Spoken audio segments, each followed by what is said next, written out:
Hello, everyone, and welcome to episode 64 of Reaching for the Moon.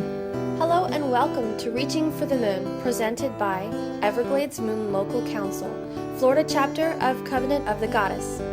COG supports individual works by its covens, members, and local councils.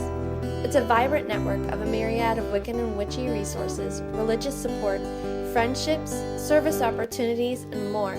To find out more, visit our website, emlc.net, our Facebook page, facebook.com/EvergladesMoon, or Twitter, @EMLCTweets.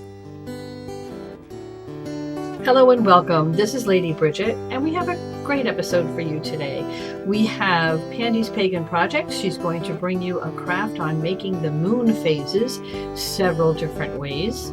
Then we have Shaylee, who's bringing us a book review of Bones, Shells, and Curios.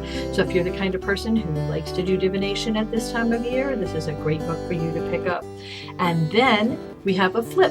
We have an interview where I interview a Strega Witch. And it's Alpandia. Our own Alpandia from Pandie's Pagan Projects has agreed to be the interviewee. Normally, she's the interviewer. So we've flipped the tables on her. We also have music. We will have Grandmother Tree by Mama Gina from her album I Remember Love. And you can learn more about Mama Gina and purchase her music at mamaginamusic.com. And on the way out, we will hear from the Crow Women from their album Crow Goddess, and we'll be listening to the Dark Goddess Medley. I hope everyone is enjoying our second moon of the month and having a wonderful Samhain. Blessed be.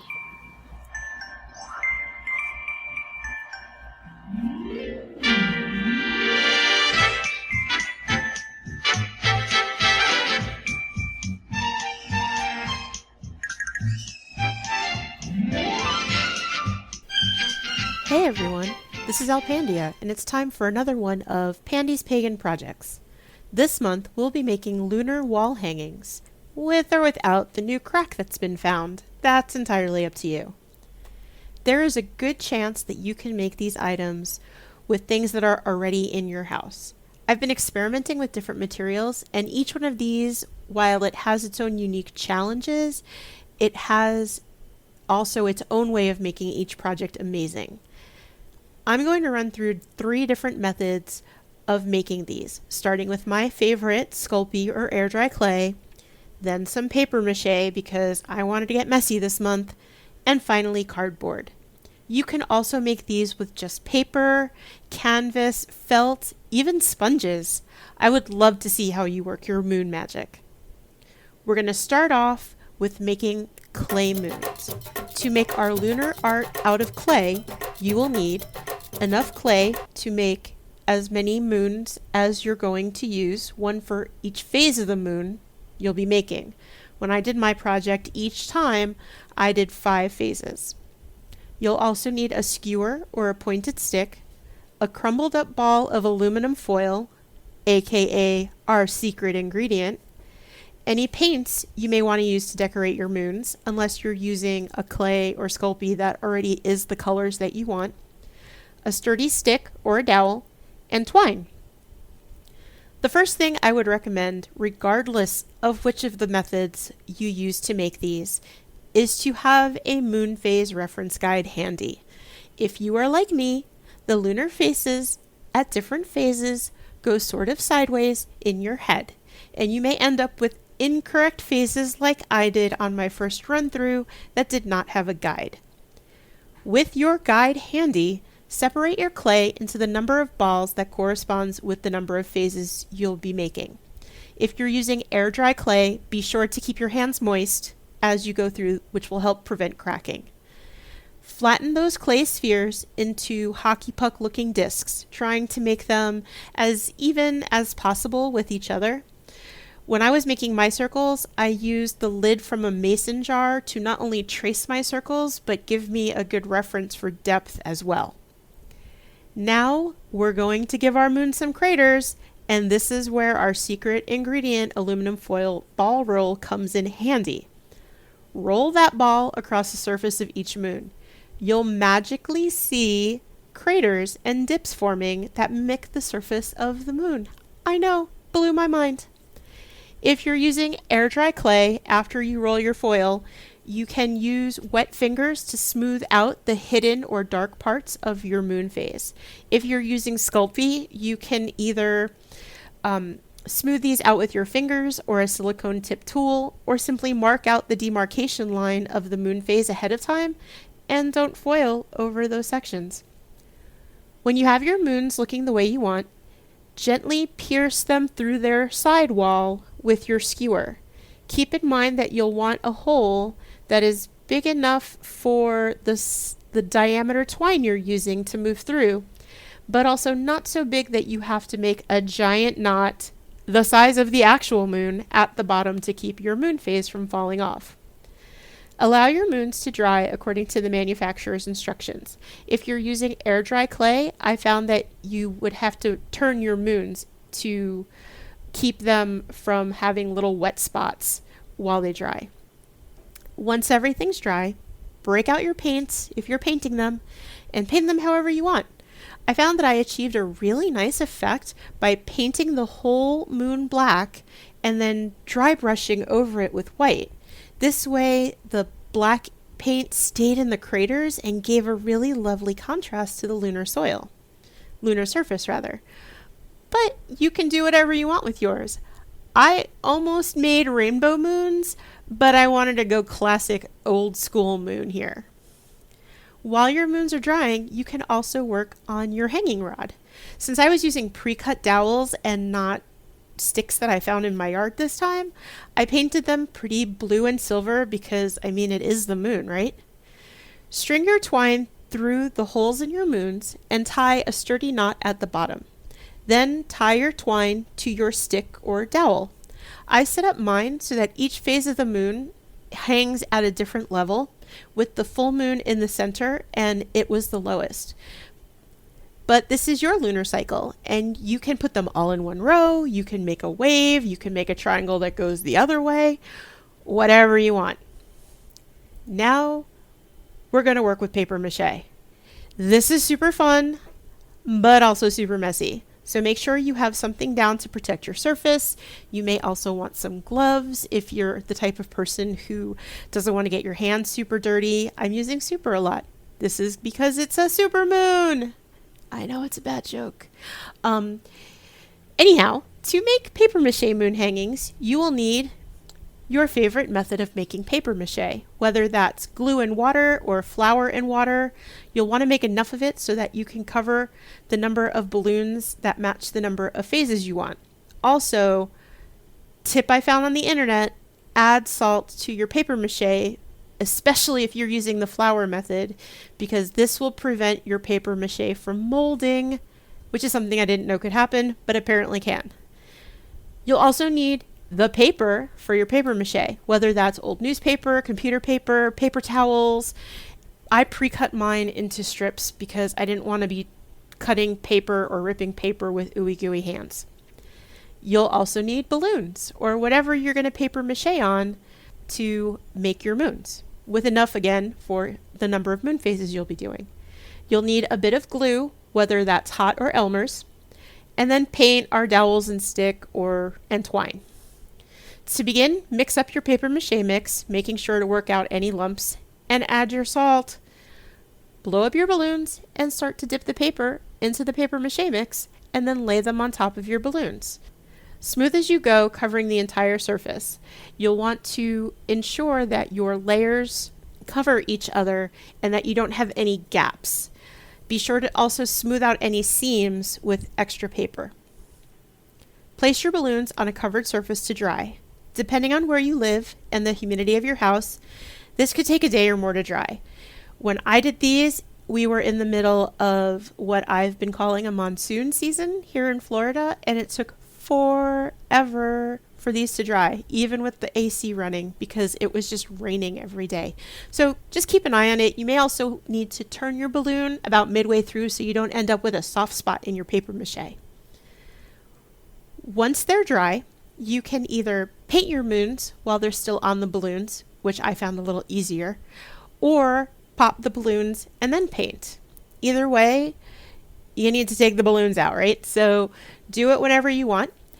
Once the balloons are out and the paint is dry, affix your twine to your moon with glue and then hang it from your stick.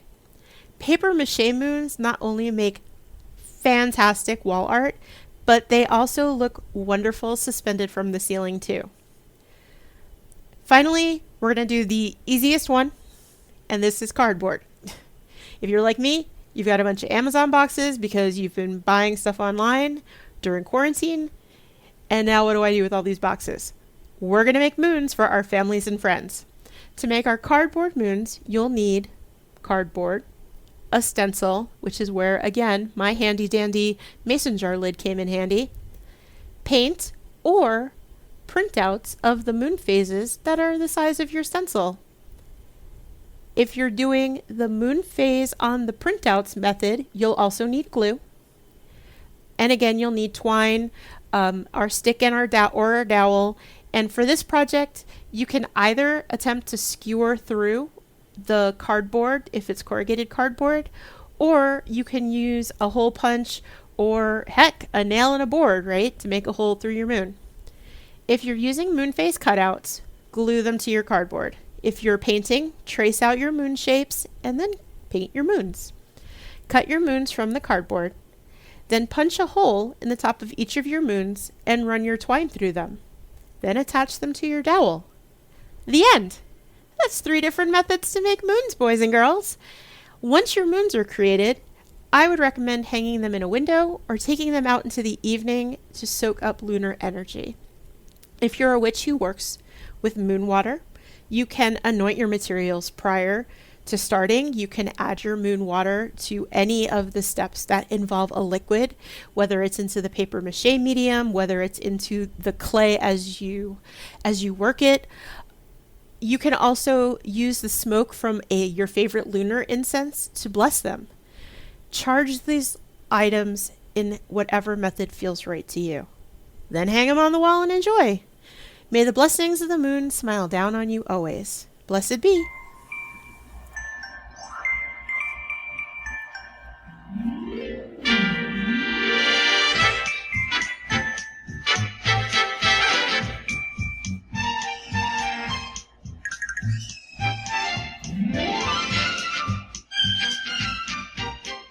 Hi everyone, this is Shaylee. Welcome to my Book Corner Reviews. Happy Samhain.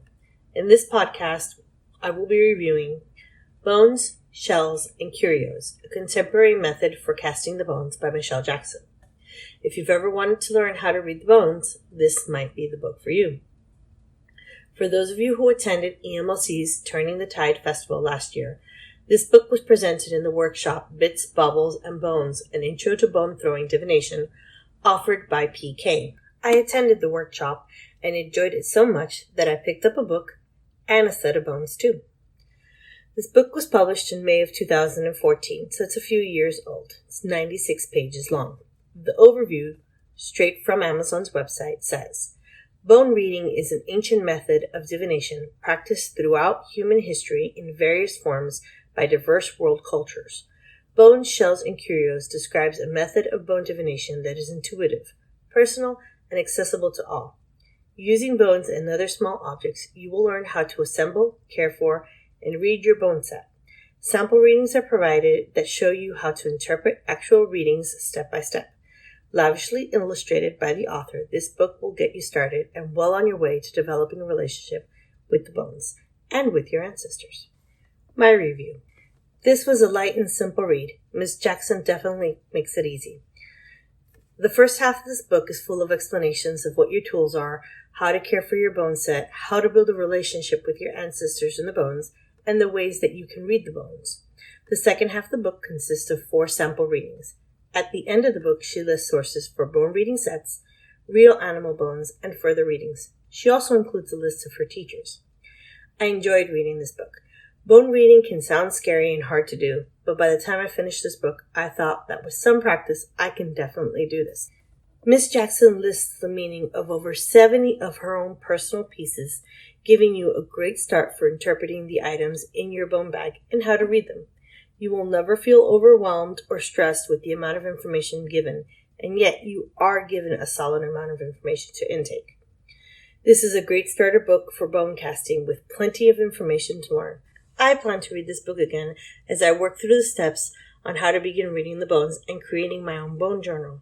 Once I feel comfortable with that information, I definitely plan on picking up some of her further reading suggestions. So, do you want to learn to do bone readings? That's my book corner review. Hope you enjoyed it. Blessed reading, everyone.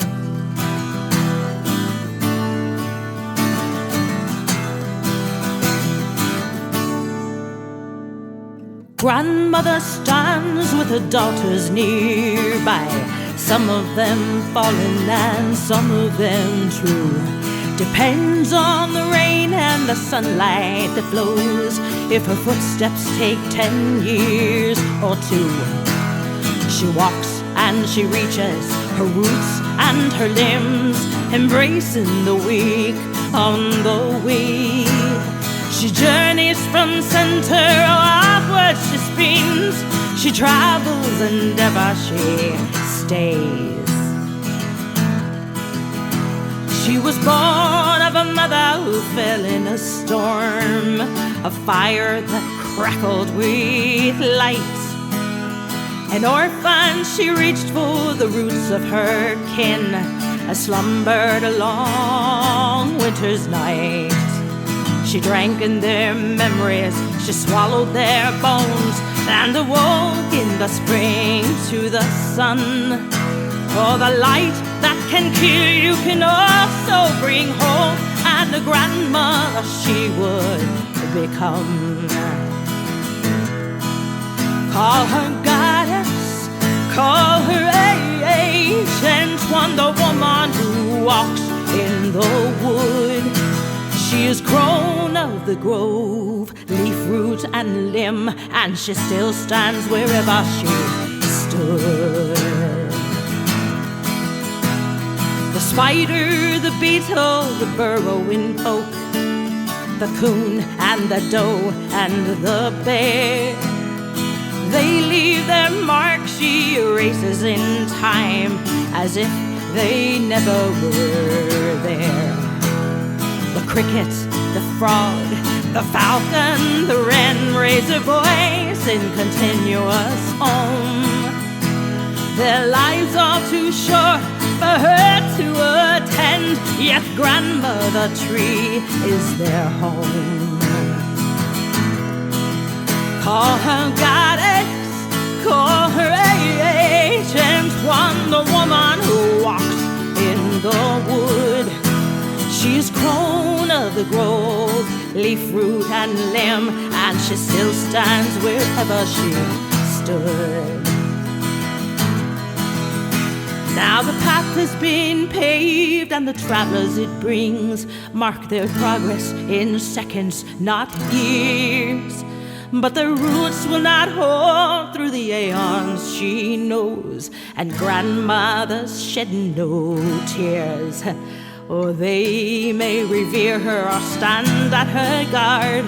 They may wield the blade that hastens her fall. She slumbers and sings a green lullaby soft to the child at her heart who will outlive them all. Call her goddess, call her ancient one, the woman who walks in the wood. She is crone of the grove, leaf, root, and limb, and she still stands wherever she stood. Call her goddess, oh yeah, call her ancient one, the woman who walks in the wood. She's crone of the grove, leaf, root, and limb, and she still stands wherever she stood. Call her goddess, call her ancient one, the woman who walks in the wood. She is crone of the grove, leaf, root, and limb, and she still stands wherever she stood. She still stands wherever she stood. She still stands wherever she stood. This is Lady Bridget, and I am here with Alpandia, who has graciously allowed me to interview her about her tradition, and which is putting the shoe on the other foot, because usually Alpandia is the one who's interviewing people. I feel weird, so I'm excited to talk about my tradition though, because it's not one that I think a lot of people really know about, and I kind of have a hodgepodge. So we'll see how this goes. And what tradition is it that you practice? So I'm an initiate of Dragon Whisper Coven, which is a coven that follows the path of the Strega. We practice Stregaria. And if anyone's read anything by like some of the earlier books by Raven Grimazi, they might know a little bit about my tradition about Stregaria. We have our practice that was passed down from our elders. And along with my Strega teachings, I have been incorporating quite a bit of my fairy seership training that I've been receiving from Lord Orion Foxwood. So I kind of have like fairy Strega going on right now. So you're kind of blending a little bit of both. I'm definitely blending the fairy seership, as Lord Orion says, it's not its own tradition, but it lends itself nicely to being complementary to other traditions. And I have found areas inside my practice of Strega where those fairy teachings definitely can kind of oomph things up or help me gain different insights. And so I kind of do a blend of the two. You know, I think a lot of us do, because we have our own life experiences that we blend into our traditions. Oh yeah, definitely. A tradition that's stagnant is a tradition that won't go on for very long. If we're not if we're not, adding what's complementary without messing with the foundations, right? Like as long as there's a sturdy foundation, you can build on that. And as long as it's not something that's completely contradictory, if the gods will tell you if you're doing something that they don't really like. So Oh yeah. I have had that happen. Yep, same. Like, no, I don't think so. Yeah. You get that little nudge, like, excuse me, what was that? Like, that's nice to experiment with, but this is our space right now. Maybe Yeah. later. Yeah. So how long have you been practicing Strega? Wow. I've been an initiate since 2005, but like I said, I was introduced to Strega by Raven Grimazi's books, and I devoured those books, and he has a self-dedication ritual, which I did prior to right around the time I moved to Florida. So that would be like 95, 96. Mm-hmm. A while. I tried on, before I found Strega, I tried on a bunch of different traditions that, just didn't quite fit. Like the coat didn't quite fit. And then I found the cozy blanket that's like, this is what it is. So that was around 96. So that's how you got involved, through Raven Grimazi's books?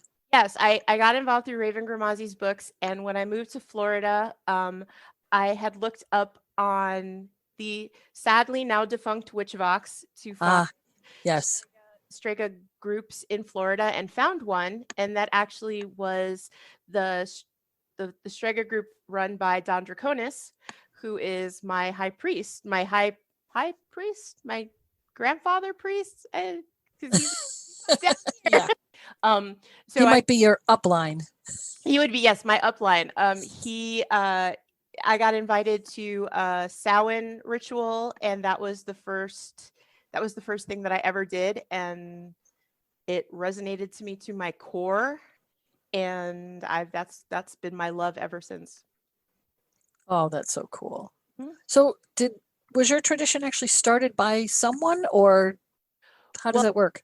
So the coven that I am part of was started by Don Draconis, and he was taught by his family and other elders in Italy. I am 100% not sure who started the specific line where all of our training comes from, but my training comes to me through my high priestess, who was taught by Don Draconis, and have some teaching from him and some of the other elders in our area. So your next question, and I'm going by the list that you wrote. Not awesome. So What's something about Strega that most people would be surprised to hear? something about Strega that most people would be surprised to hear. Well, for my Florida EMLC friends, the thing that I think would be the most surprising about Strega for them to hear is we don't always wear velvet. What? I know we have our secondary name is the Velvet Coven, and but no, there are instances where we don't wear velvet. Oh, you've just completely disillusioned me. Well, it's because we're skyclad. Oh, okay. Well, that I can accept. Yeah. So what's a common misconception about people who follow your tradition? A common misconception. Well, Like they're all Italian? so yeah, that's probably part of it. I mean, one of my high priestesses is Asian Canadian, not Italian at all. But definitely that you have to be Italian to be called to the Italian gods. And we all know that the gods call who they call. And so, you have very, very Irish people who might be following a Hellenistic path. You have Greeks who really resonate with the Norse. So yeah, definitely that you have to be Italian to be a Strega. That's not it. At least our tradition. Are there any restrictions regarding membership? Not really. It's basically making the dedication to the gods and to the coven, to do the teachings, to do your homework, things like that. But there aren't really any, at least none that I've bumped into. And I'm kind of like you didn't tell me I couldn't do it, so I did it kind of person. So I mean, for me, there hasn't been like any restrictions, and my priests and priestesses have been really pretty supportive of branching out and researching and finding out new things and experimenting with new things and maybe bringing it back to see if it works for the group. So it's not, everything isn't written completely in stone. Well, we have some stone tablets, but again, there's like some adding on to it. For example, we have a written version of our we call it Shadowfest Samhain ritual, and I got bit by a muse and wrote some quarter calls, offered them up to Don Draconis, who has since incorporated them into ritual. So that was something that was inspired by what we're doing and inspired by my experiences, both with our gods and there's some fairy in it.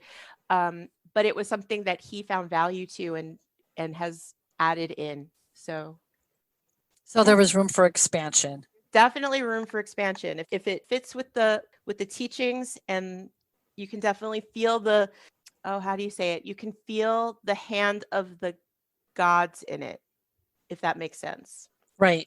You can tell it's divinely inspired. Right, exactly. It's not just like, hey, this wackadoodle wrote some things down on a piece of paper. So what is your normal progression? I understand there's 3 degrees in the tradition. There are 3 degrees in the tradition. Well, there's you become a dedicant first, which is when you go kind of through the outer court teachings, and you are a dedicant for at least a year. In my case, it was a little longer. And then you become an initiate. And then we have 1st, 2nd, and 3rd degrees. And then within our priest and priestess level, there are other paths. Like there are people who become like the teachers, and there are people who become like the knowledge keepers. There are people who the path is divine service. There are people who are called to kind of be the warrior priest to protect the line. So, and at 3rd degree, you may or may not be called to one or more of those paths. So you don't necessarily have to make a choice before you get your third. No. Those are all kind of like a divinely, the gods put you on notice that they would like you to, here's a path, we would like you to walk it. So you don't have to go to, it's not like you go to third and it's like, well, I have to know at third what I want to do. Mhm. At least that's my understanding. At third degree, that's when you can have your own coven. At second degree is when you can start teaching, and you can have like a grove, which is not an official, like it's not a coven. It's a group that's getting together to learn with the desire to become a coven. But yeah, no, but you don't have to choose at third or no at third if you want to go beyond that. Some people just, they get to third and kind of hang there, and other people continue down other paths. And you'll know those people, all the cords are different colors. If you see a Strega in ritual, the cords will be different colors to indicate first, second, third, and anyone who's on one of those third degree paths. Oh, that's pretty cool. So it's color coded for your convenience. Color coded for your convenience. Yeah, like I'm first degree, so my cord is red. And if you ever see Don Draconis in ritual when he's wearing his cord has multiple colors, which indicate those paths that he's on. Right. Our tradition does something very similar. So your other question here is, if a seeker is interested in learning more, what's a good book or website? So I would assume that you would refer them to Raven Gramasi's books. Are there any other ones? I definitely would say Raven Gramasi's Strega books. He's got 3 or 4 of them out. There is another book that is about Italian folk magic, put out by a very dear friend of mine. So I'm going to toot her horn, but now I want to make sure I get the name of the book exactly right for you. And it's probably just Italian folk magic. Yes, it's a book called Italian Folk Magic by Mary Grace Farron. I know her as Rue. She and I grew up on some of the Strega message boards from back in the 90s. There are a couple other books. I would definitely, if you've got little ones, there's the Strega Nona books. Oh, I love those. Tommy DiPaolo, which are awesome. You get to read about Strega Nona and her magic pasta pot. Other than that, I mean, there's a ton of books and a ton of websites now that weren't around when I was a baby witch. So, but those are 2. Italian folk magic really resonated with me because it reminded me of all the stuff I grew up with my grandma. My grandmother did come from Sicily. And so some of the stuff they used to do around the table, and some of the ways that, protection against the evil eye, and some of the different, she's even got recipes in it that are delicious. So definitely recommend those. For academic minded people, there's Ginsberg's Night Battles, which is about the Bell'Andante and the Malandante, which is one of our, at the harvest times, they're the good spirits and the bad spirits, and they have a fight over how the harvest will come out. If the Bell'Andante win, then the harvest will be plentiful, and if the Malandante win, then it's going to be a lean season, so the people can know how to prepare for that. And anything about the myths, the Italian myths, the Greek myths will even inform a lot of the Italian myths, because there's a lot of overlap there. But yeah, there's a ton of stuff. Cool. So I know you mentioned that the degrees is similar to the British traditional witchcraft, the BTWs. What else makes your tradition different? Well, we have a slightly different mythos to the Wheel of the Year than what is in Wiccan circles, and maybe some of the British traditional witchcraft. So our year starts at Samhain, like everybody's. We call it Shadowfest. It is a very similar time of year, though, where the god and goddess are in the underworld. Our Yule is Natale. We call it Natale in my coven, which is still the birth of the god, with the goddess still in the underworld. And in our tradition, at that point, the Grigori, who are the watchers at the 4 quarters, they help make your magic manifest in this plane. They come and they take the young sun god for training. And he has training to make him to prepare him to take his role on as the sun god. And that kind of peters through the mythos. We don't have an imbulk like in Wicca. We celebrate the Lupercalia, the kiss rituals, which is more about getting in touch with, and it's kind of similar notes. You get in touch with that animalistic side of nature, and it's a time to let inhibitions go and to work on for fairy seers to help rattle those bars of your soul cage that are keeping you constrained, those paradoxes that keep you in from forward movement. And and we work with the god Lupercus and his consort Lycitia, who are the wolf god and goddess. So there's a little bit of tweaking to the way our mythos plays out, but we have eight sabbats that we call triguendas. And no, the mythos is, like I said, they're similar enough that if I go to ritual with you, I totally know what's going on. No, there's this other backstory that in my head is playing out too, because of we have just a slightly different mythos. Right. And that makes sense because obviously, it's a different pantheon. Right. So besides the 8 sabbats, you guys do full moons, dark moons, all that kind of stuff too? Definitely do full moons and dark moons. And we get together to do all different things like house blessings and baby blessings and womanings and everything. It's fun. And you work with a specific pantheon. Yes, we work with the Italian and the Etruscan pantheon. So the Etruscan is kind of the older names of some of those gods. So for example, we have Minerva, the Roman goddess, who was known as Minva, I believe is how you pronounce it in the Etruscan. And there's slight nuances. And as I've found that as I go deeper into my Strega studies, sometimes the older energies will come more forward than they did when I was earlier in my studies. So yeah, and we work with the Italian and the Etruscan deities. Anybody else? Oh boy. No, but I mean, in some traditions, you can only work with certain pantheons. Do you have any restrictions on who you can work with?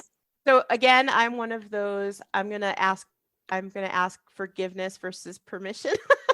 But I mean, down here in South Florida, especially, there's so much going on with some of the ATR groups, and specifically the spirits of the Orisha are very powerful down here.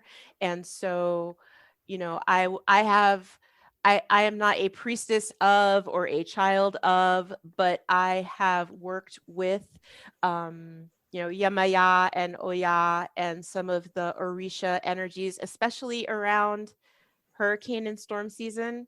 Mm-hmm. We like to kind of ask all the people to help,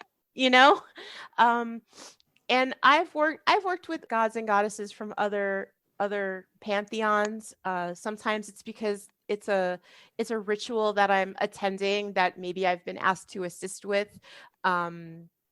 And I can find where those deities have the reflections or the connection to the deity that I would work with that's in that same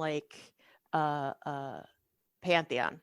I find that a lot of deities across cultures will have similar energies. Oh yeah. Yeah. And they recognize you. I work a lot with Umbria and Dis, who are our underworld god and goddess. And so I worked with Tyler, with your Tyler, and he's very devoted to hell. And I could see very strong resonance there with our underworld deities and justice deities. So oh yes. And I also think it's smart. Yeah, absolutely. Because who knows when you're going to be somewhere and maybe your deity is like, we're sorry, but Umbria is assisting other callers or something. Not that I've ever had that, but that's always my fear of like, I know if I call, they'll answer. That's my faith. But, if it's just kind of like hey, what's up? Like somebody We're a else little busy right now. might intercede and be like, and talk to you.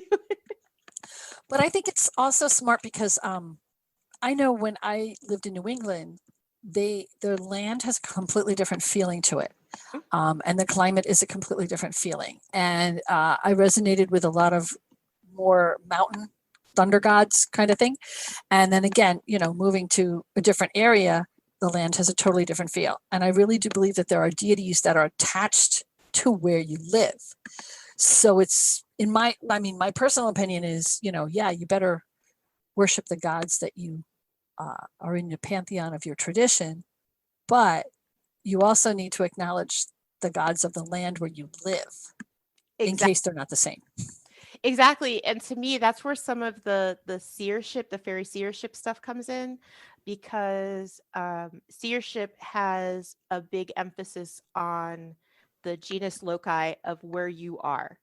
And that could be as tight in as the genus loci that is of my backyard, or Right. it could be as expensive as the genus loci of Florida, which is a completely different feeling, as you know. So when I say like I definitely work with the pantheon of the Italians and the Romans, but I also have like my personal, I work with my genus loci of my yard. I work with the genus loci of late. I've been working with the spirit of America to do things. I work with my ancestors, and I find that those ancestors have so much to teach. And I think that's a part that some people just like tip out of their heads, because I'm going to work with Hecate, or I'm going to work with Thor, or I'm going to work with whoever. And it's like, but your great great grandma has stuff to teach you too. And she's in your bones, literally. So Correct. Gina, definitely the spirits of the land, and however those spirits manifest, sometimes the spirit of my land manifests in a different way depending on the seasons. And so, if I go out in the spring, I'm going to get a different version of that that being that I have a relationship with, because I've lived here for 5 years at this house. And we've developed a relationship, and I know what it likes and I know what it doesn't like. So, and it's been good to us through storms and whatnot. When other houses in the neighborhood have like crazy damage, I find that we have possibly the minimalist amount of damage in a storm, for example. And I credit that not only to my gods, but to my relationship with the spirits of the land. Yep. I can say the same thing, and I understand exactly what you mean, because and I don't think Riken calls it the genus loci. I think we refer to it as the divas, but it's the same thing. Yeah, it's exactly the same thing. And there are spirits and the land where we live that we have been feeding and cultivating and living with and all of that for years and years. And then there's the spirit of Florida, and of course I have an altar to Yamia as well, because I like to hedge my bets. And then, of course, we work a lot with Lady Liberty and Justice. Columbia has been a big spirit that I've been working with this year. Columbia she's powerful, man. Good one. Yeah, she's got that Lady Liberty vibe, which but is got a little more, to me, she's a little more Minerva. Right? Like a little more Athena-ness going on there. Oh yeah. Most definitely. So I'm going to revert back to your questions. Sure. How does your tradition view the universe? So when we cast our ritual space, we start with a black altar cloth to show the void from which everything came. And then the first light we light is our spirit flame, which is the spark of the universe coming into creation. And So for me personally, as a fairy Strega, I see the universe as this interconnected tapestry that we're all a part of, and we all are our individual strands that we have knots against other people's strands, and that's where, you know, our relationships and power and whatnot come from. And those strands include the gods and goddesses and the land spirits and everything, and the ancestors and everything we've been talking about. So, you know, my one string weaves and zigzags through the tapestry and hits a bunch of other people's strings and helps make the design that if my string wasn't there, you know, the tapestry would look different. And some of those relationships might not, some of those other parts of the pattern may not have evolved because it needed my string to pull along the knots. I don't know if I'm answering the question, but I get it. Kind There's of definitely a visual there. Yeah, I talk in metaphor and visuals a lot, and I use my hands to gesture a lot, which I think which works so well on a podcast. for everyone who is watching in the podcast, I'm doing this like, imagine like you're pulling apart the biggest grilled cheese sandwich and you're getting those cheese strings. Like that's what I'm doing. That works. There you go. So this one was an interesting question. I remember when you asked me, does your tradition believe each god and goddess is an individual entity? Are they archetypes? Are they a manifestation of one? I feel like the answer to that is yes. To all three. But so there's the one, and not to get all matrixy. So there's the one that split itself into to have the duality. My personal experience with deity has been that they are more than archetypes, and they are very self-contained. Not so much self-contained, like they know what all the other deity know, right? But the way when deity steps forward as Minerva, and I have interactions with her either in meditation or in my daily life, has a very different, distinct everything, flavor, smell, feeling to when deity steps forward as Apollo, and I interact with him in ritual space or in meditation or in spell work or in day-to-day life. So, but I also kind of get the impression that Apollo and Minerva know the things that we have talked about, regardless of which of those faces I was speaking to. So in that relation, I feel like they are kind of a one, you know, like there's like, what is it? The coconut telegraph, as Jimmy Buffett calls it, like everybody knows what's going on. But I also feel that they are very distinct, and my relationship with Minerva is completely different than my relationship with Apollo or my relationship with Diana. And I will find myself calling to specific deities in specific situations. So to me, that informs my little monkey brain that they are very distinct. They have very specific, they're not just archetypes, and they're not just like, this is my Minerva mask and this is my Apollo mask, but I'm the same person underneath. There's a current of that, but I definitely get that they're very distinct to me. Uh-huh. Oh, then we come to magic. Magic. It's magic. Does your tradition do magic? Yep. And do you teach students to do magic? Yes, we do. We go over the ethics of magic, that your magic should bring no harm to the innocent.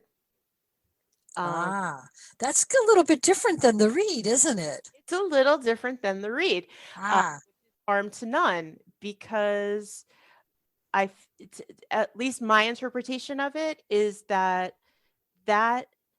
harm to none makes you a little bit more at the mercy of other people also being at harm none level of interactions, which a lot of people aren't.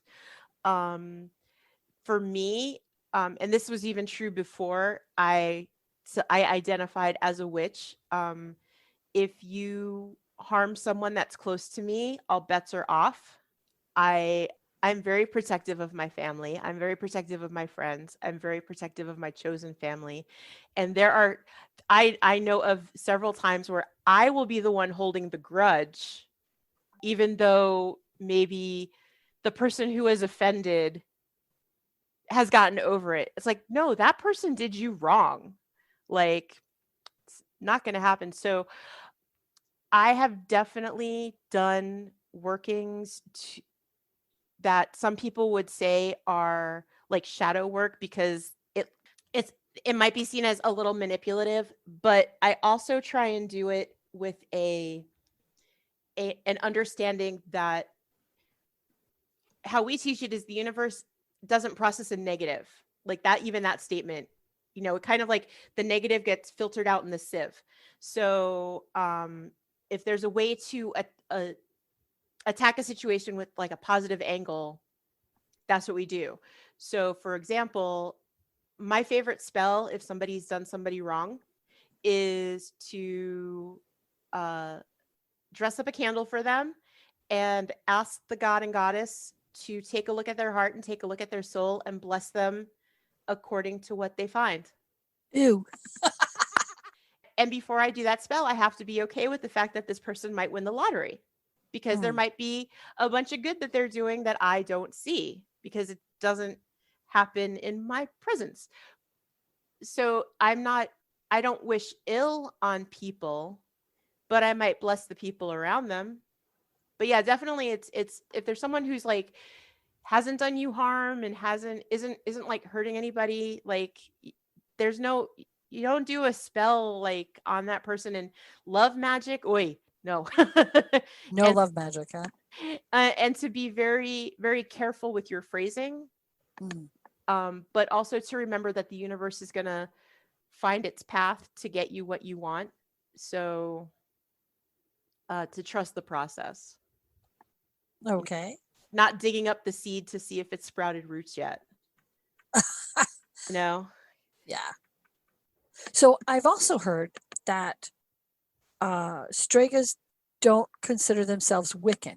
My impression from most Strega is that we're witches, not Wiccan, and in part it's because of things like the reed, because a lot of Wiccans hold hard and fast to like very specific lines of the reed that, in my opinion, kind of give power to somebody else. They don't sit in their personal power so much. I'm not saying that Wiccans are bad. I love Wiccans. A lot of my good friends are Wiccans. But that's just not my path. And I can see the good in it. And I can also see, there are parts of Strega that a person who considers themselves Wiccan would be like, eh, just from some of the stuff that we do, especially some of the more of the shadow work. But yeah, I would most Strega that I've met will say that they're witches, not Wiccans. In part also because there's a connotation of Wicca is the 8 Sabbats that everybody knows, and it's definitely more it's got that more Irish Celtic vibe to it. And that's obviously not what we do. Right, I could see that. And of course, like the Wiccan read says, and it harm none, do what you will. And the Strega read is bring no harm to the innocent. Well, I mean, like that's how it's been interpreted to me. We don't really have a read per se. Yeah. I mean, we have it's like the pirate code. It's a series of guidelines. But and also, there's a lot of when we work with the gods and goddesses, but like I mentioned before, we work with the Grigori, the Watchers, and the Watchers are those guardians, those big guardians to the elemental energies at the quarters. And the guardians with a snap can just make your stuff not happen, can make your stuff evaporate.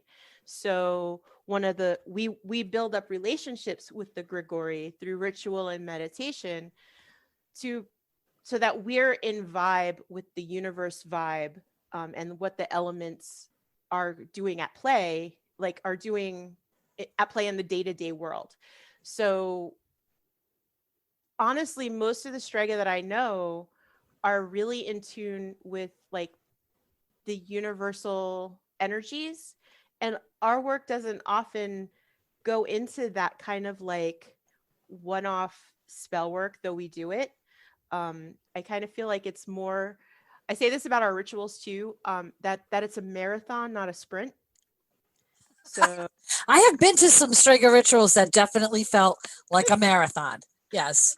we haven't even cast circle yet. Calm down. See, we got you one. Because now it's the Latin version of everything. Right. But it might surprise you to know that I know quite a few Wiccans who believe that the "and it harm none" is not a hard and fast rule. I'm glad to hear that. And there's a lot of Wiccans that I've had conversation with who will say "and it harm none" is a guideline, and that they teach this to their students because they just don't want people to start jumping right off the bridge and going, okay, I'm going to hex my ex, and now I know how to do magic, so now I'm going to win the lotto and all that other crap, because they really need to have a good grounding in the ethics and the conscience and understand that there's a reaction for everything that you do. Yeah, we definitely do teach that too.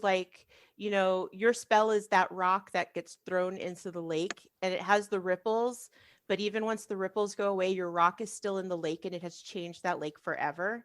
So I guess of late, and I say of late, the last 10 years or so, we haven't had anybody who's been involved in our group who has needed to have those hard and fast guidelines, those kind of those things presented to them, because people who have come to us have had a really good ethical foundation, whether it's because of other training that they've had, from maybe they took one of your 101 courses back when you were doing them, or Kat's when she's doing them, or just that's the kind of person they are. I'm not the kind of person who would hex my ex. It's yeah, but it's always good to have in the back of your head, but if he does something, just because he broke up with you doesn't necessarily mean oh, he's due a hexing.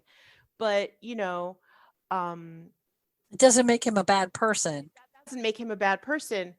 If he molests someone, then that's maybe a different story. Right. There has to be, and there's consequences.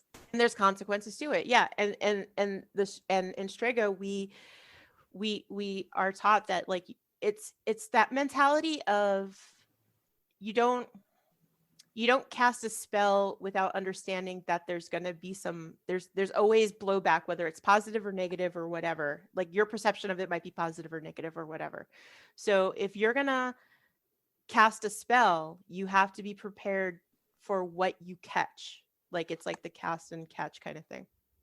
So, I don't personally do a lot of spell work, but when I do it, it's very informed, and I look at all the angles, because this is how I was taught to do it, and I do my workings for the good of as many people as possible. It's not I want to mess that guy's day up, versus I would like to do a work. I've done a working about the coronavirus, and it wasn't it wasn't political. It wasn't a political working. It wasn't aimed at anyone specific. It was about getting the people who are in need what they need. Kind of thing. And somebody might say, oh, well, you did XYZ against, whatever political figure you want to point at. And it's like, that person didn't factor into, like, I thought about that person, but that person wasn't in my spell. That person, it was like the frontline people, because a lot of my dear friends are frontline people.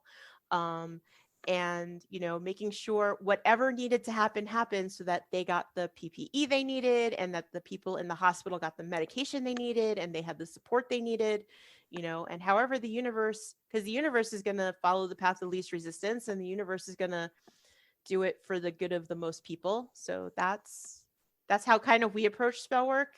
Right. A lot of my spell work has been like, a lot of the way I do spell work already resonated with how the Strega group that I'm part of does spell work. So Right. So that's probably why you felt so at home there. absolutely. Like, oh, we all like the same people. Excellent. Yep. And I was always taught that there's always more than one angle to approach. Mhm. So, doing a little research, like you say, digging a little deeper, figuring out what's the best angle to send your magic along, so that it has the appropriate response and the least amount of damage, if you will. And I mean, it's sort of the same thinking of like someone who wants to do, let's throw it out there. Let's say they want to do an abundance spell. It's like, oh, but the moon is in the wrong phase.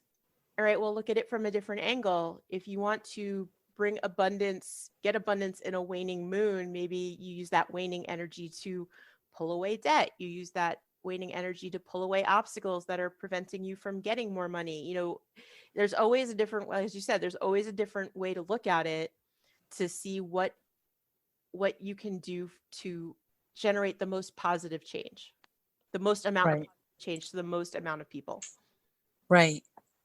I get that. So if someone wanted to join your tradition, how would they do that? So that is a good question. So right now they would reach out. They can reach out to, if they want to join my specific coven. No, I meant like if they didn't live in your area. Right. So my advice would be to look online for meetup groups. There's a lot of meetup groups that are kind of multi-denominational pagan. There's usually someone who practices Strega at any cups group right now that's through the UUs, and there's a ton of Facebook groups. Mary Grace runs a Strega group. I know Raven Gramazi's widow is doing a Stregaria class starting in January of 2021. So if people are listening to this episode before then, they can go, it's ravensloft.biz, I think, and under the courses they can sign up. She's going to be opening that up to classes. She also moderates a couple Facebook groups that are about Strega. Go to Italian Day in your city, man. Like, maybe not so much Columbus Day, because that's like, if there's a San Gennaro festival, there will always be some little old ladies who are slinging cards, and chances are good they can connect you with people. Just it's so much different now than when I started. It's so hard to be like, so if I was starting out from scratch, what would I do? I know I've seen the Strega hashtag go by on Instagram and TikTok and all sorts of stuff. So, just, it's easier to connect now. And then just trust your gut when you to talk to somebody, because don't be so excited about the fact that you found a potential Strega to miss the fact that they also might be crazy. Yeah. In other words, keep your flake filter in full enforcement. Especially if it's like, if somebody invites you to a public ritual, I would say, oh, maybe not now. I mean, like, social distancing and masks and whatnot. But if you get invited to like a public Zoom ritual, check it out. Taste all the different flavors. If somebody says, yeah, we're doing a ritual in my backyard and it's going to be 3 of us, maybe don't go to that one. Not the Okay. like I'm just to me that's just like for anybody, like use the same kind of common sense that you would if you are going to meet somebody you just met on a dating app. You don't want to Or more common sense, actually. or more common sense, yeah, because you don't want to end up on a true crime podcast because you were trying to find. Well, I wasn't actually going there, but Going there. no, I was thinking more of, just because somebody proclaims themselves the high mucky muck of the grand poobah of whatever. And somebody like that, like if you ask them for, don't be shy about asking somebody to say, well, how did you get there? And can somebody else tell me that you're the grand high mucky muck? Or maybe ask them where they got their training from, or that's what I mean. Like they shouldn't be afraid to talk about how they got to grand high muckety muck status. If they are evasive and vague, and that might be a trust your gut kind of situation. See if you can get referrals, like other people who've worked with them. Again, to me, I feel like it's like common sense, but I grew up with kids on milk boxes, so yeah. But again, yeah, trust your gut. Trust your gut, but definitely, participate and look for meetups, look for Strega related hashtags like Strega and the holidays. Raven Gramazzi's books are a great starting place. And he's an academic, and his books have bibliographies that I recommend for deep dives into history that you check out. Awesome. Well, Yeah. thank you very much. I really appreciate you. Oh, you're very welcome. This was weird and fun. Was it more weird or more fun? I'm just curious. It was more fun, and I'm waiting I can't wait for this to publish because I am excited to hear what my high priestesses say about it. Uh-oh. If I have any follow-ups, rebuttals, or clarifications, I will send them to the EMLC podcast. There you go. Hecate, Caradwen, Dark Mother, take us in. Hecate, Caradwen, let us be reborn. Down we go to the realms below, we bring with us our light to show. Up we rise with the dark in our eyes, we bring to light our peace of the night. Down we go to the realms below, we bring with us as ancient mache. We return dark and stars during our peace of the night. Queen of darkness, ancient mache, we bring with us our light to shine. Stirring rise with the dark rays, we bring us darkness, ancient mache. We return dark and stars stirring rays of our light to shine. We rise with the ancient mache, we bring